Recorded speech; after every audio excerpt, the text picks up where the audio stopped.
আসছে বিস্তারিত খবরে। অভিষেক বন্দ্যোপাধ্যায়ের নির্দেশে এসআইআর বৈঠক উপস্থিত হলেন স্থানীয় বিধায়ক কাউন্সিলররা। নজর রাখবো নির্দেশ মোতাবেক এসআইআর এর বৈঠক, আর ইতিমধ্যেই সেখানে স্থানীয় বিধায়ক কাউন্সিলর তারা উপস্থিত। ফিরোজ হাকিম, অরূপ বিশ্বাসের নেতৃত্বে বৈঠক দক্ষিণ কলকাতা টেরাপন্থ ভবন, সেখানে তৃণমূলের বৈঠক। গতকালই দক্ষিণ কলকাতা নিয়ে ক্ষোভ প্রকাশ করেছিলেন অভিষেক, তারপরে তৎপরতা দক্ষিণ কলকাতার তৃণমূল নেতৃত্বে। খালিদ জামাল রয়েছেন টেলিফোন দ্বারা আমাদের প্রতিনিধি। খালিদ, গুরুত্বপূর্ণ এই বৈঠক, কি জানতে পারছো? আর দেখো, এসআইআর এর ক্ষেত্রে রাজনৈতিক দলের যে প্রতিনিধি হয়, অর্থাৎ ব্লক লেভেল এজেন্ট, সেই বুথ লেভেল এজেন্ট নিয়োগের ক্ষেত্রে কিন্তু ক্ষোভ প্রকাশ করেছিলেন অভিষেক বন্দ্যোপাধ্যায়।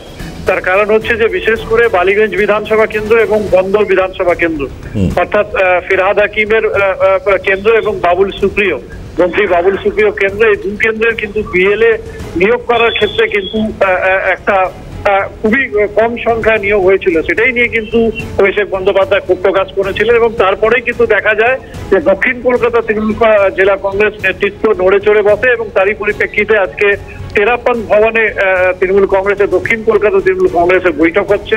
সেই বৈঠকে মেয়র ফিরহাদ হাকিম এবং তার পাশাপাশি অরূপ বিশ্বাস সহ দক্ষিণ কলকাতার বিধায়ক থেকে নিয়ে যারা কাউন্সিলররা রয়েছেন এবং বুথ সভাপতি যারা রয়েছেন তাদেরকে নিয়ে কিন্তু বৈঠক এখনো চলছে।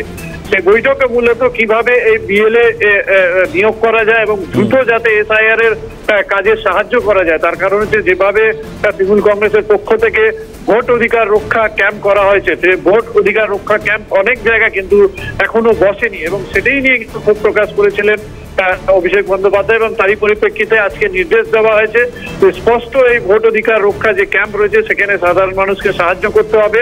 প্রত্যেক পাড়াতে, প্রত্যেক বুথে এবং প্রত্যেক ওয়ার্ডে যাতে এই ধরনের ক্যাম্প হয় এবং মানুষকে সাহায্য করা যায়, একজনও বৈধ ভোটার যাতে বাদ না যায়, তার জন্য সমস্ত রকম সাহায্যের হাত বাড়িয়ে দেওয়ার কিন্তু ইতিমধ্যে এই বৈঠকের মধ্যে দিয়ে সমস্ত নেতৃত্বকে দেওয়া হয়েছে বলে আমরা খবর জানতে পারছি।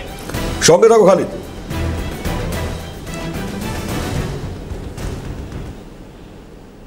অন্যদিকে কমিশনে 10 জন সাংসদের নাম পাঠালো তৃণমূল। মুখ্য নির্বাচন কমিশনার জ্ঞানেশ কুমারকে নাম পাঠানো হয়েছে।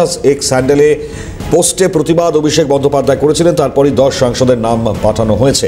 খালিদ জামাল আরো বিস্তারিত জানাবেন এ বিষয়ে। খালিদ, দেখো, আমরা জানি যে গত 23 তারিখে ডেরেক ওব্রায়েন রাজ্যসভার সাংসদ, তার পক্ষ থেকে কিন্তু মুখ্য নির্বাচন কমিশনার জ্ঞানেশ কুমারের সঙ্গে সাক্ষাতের জন্য একটা চিঠি পাঠানো হয়েছিল এবং তারই পরিপ্রেক্ষিতে আজকে সকালে জাতীয় নির্বাচন কমিশনের পক্ষ থেকে সেই সাক্ষাতের অনুমোদন দিয়ে 4 জনকে ডেকে পাঠানোর তারা অনুমোদন দিয়েছিলেন এবং তারই পরিপ্রেক্ষিতে আমরা যেটা দেখলাম যে তৃণমূল কংগ্রেসের সর্বভারতীয় সাধারণ সম্পাদক সেটা নিয়ে ক্ষোভ প্রকাশ করলেন এবং তিনি সেই এক্স হ্যান্ডেলের মাধ্যমে প্রশ্ন তুললেন যে কেন ভয় পাচ্ছেন কি 10 জন সাংসদ থেকে, কেন পিছন দরজা থেকে সব কাজ করতে চাইছেন জাতীয় নির্বাচন কমিশন, এই ধরনের একটা কিন্তু এক্স হ্যান্ডেলের মাধ্যমে তিনি ক্ষোভ প্রকাশ করেছিলেন।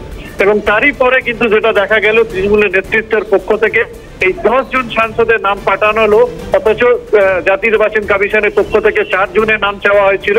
কিন্তু তারপরে পাল্টা প্রতিবাদ করে তৃণমূল কংগ্রেসের পক্ষ থেকে 10 জন তৃণমূল সাংসদের নাম কিন্তু ইতিমধ্যে জাতীয় নির্বাচন কমিশনে পাঠিয়েছে তৃণমূল কংগ্রেস।